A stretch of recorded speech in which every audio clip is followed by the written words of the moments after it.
সবসময় দোয়া করি, আমি সবসময় দোয়া করি, তুমি আমার দুনিয়া টাকায় সেবা করছো, এটা 100% তুমি যে সেবা করছো, এই সেবা করি না মানুষ আর দুনিয়া চালাইতো না কেউ।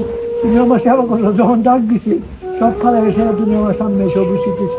আল্লাহ তোমরা জান্নাত ফেরদৌস নসিব করো। ইয়া আল্লাহ, আল্লাহ, এই মহিলার যদি কোনো প্রকার ত্রুটি ভুল ত্রুটি হয়ে যায় তাদেরকে মাফ করে দেন। আল্লাহ তাকে মাফ করে দেন, তারা জান্নাত ফেরদৌস আল্লাহ নসিব করে। সুবহানা রাব্বিকা। একজন স্বামী বউয়ের প্রতি কতটা না সন্তুষ্ট হয়ে কবরের পাশে যে আল্লাহর কাছে বলে, আমার বউকে তুমি জান্নাত ফেরদৌস দান করিও। কোনো অভিমান নেই, স্বামী সন্তুষ্ট হয়ে যায় কবরের পাশে বলতেছে। আসলে এটাই হচ্ছে মানবতা।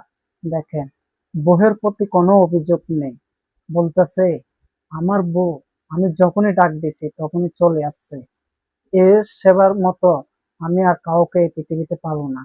তাই তো বউর প্রতি কোনো অভিমান নেই রেখে কবরের পাশে আল্লাহর কাছে বলতেছে তুমি তার জীবনের সমস্ত গুণগুলো ক্ষমা করে দিও। আসলে সত্যি এটাই আমাদেরকে শেখায়